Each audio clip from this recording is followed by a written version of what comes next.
In the early 1920s, Florida experienced a real estate boom. Prices were soaring. People were moving here in droves, and life was good. But it couldn't last forever. With the Great Depression just around the corner, Floridians had no idea that the economic desolation loomed just ahead. There were several events in Florida prior to the Great Depression that exacerbated its devastating effects. In 1926, a great hurricane struck Florida, causing millions of dollars worth of damage and loss of many lives. Merely 2 years later, the Okeechobee Hurricane caused 200 deaths and further dissuaded people from moving to Florida. The last great disaster appeared in a much smaller form, that of a fruit fly. The fruit flies multiplied and destroyed the grapefruit and citrus industries in the state of Florida, similar to the effect of greening on the citrus industry in recent years.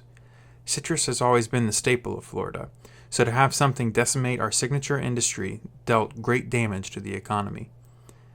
And suddenly, the Great Depression hit the country like a train.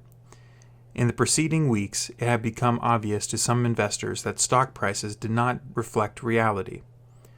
A few months before the crash, skittish investors had sold large quantities of stocks, causing the slight depression. Charles E. Mitchell announced that the National City Bank would provide $25 million in credit in order to inspire confidence in the market. This worked for a short while.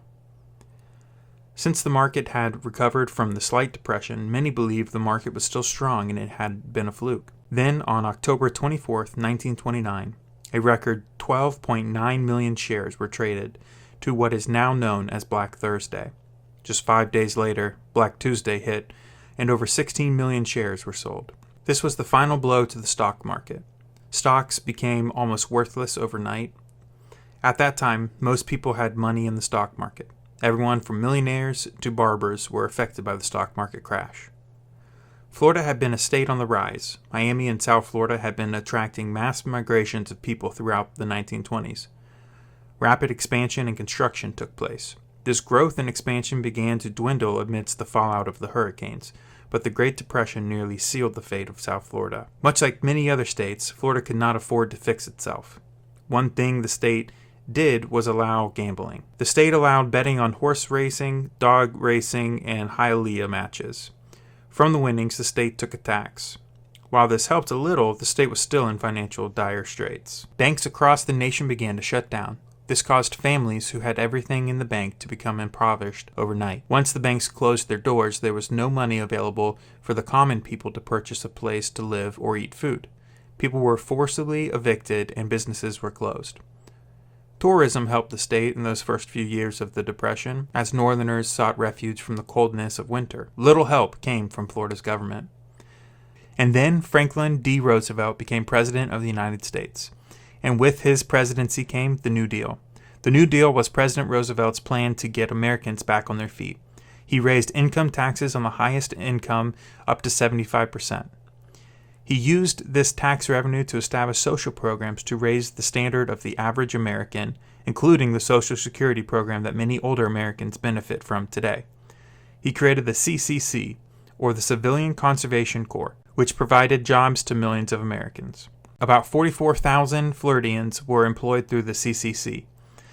Those that worked for the CCC were employed full-time and lived in work camps where food and shelter were provided and earnings were sent back to their families. Workers were required to sign up for a minimum of 6 months and were paid $30 a month, 25 of which was sent home. One of the projects completed by the CCC was the massive dirt dike around Lake Okeechobee to prevent flooding and further loss of life from the 1928 hurricane. Several state parks were created by the CCC, including Myakka River State Park, Highlands Hammock, and 8 other prominent parks.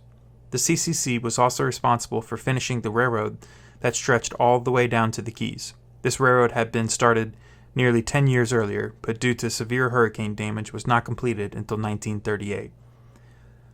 The New Deal also had a program called the Works Progress Administration, which gave jobs to researchers and writers. The most notable writer to come out of the Florida program was Zora Neale Hurston, who wrote Their Eyes Were Watching God. As the banks started to regain strength, Alfred DuPont bought many branches and reestablished them. He also bought up a significant amount of timberland and opened several paper mills, creating a timber company on a large scale which would help propel Florida's timber industry for years to come. While the Great Depression caused mass panic, poverty, and evictions, Floridians persevered and came out stronger on the other side.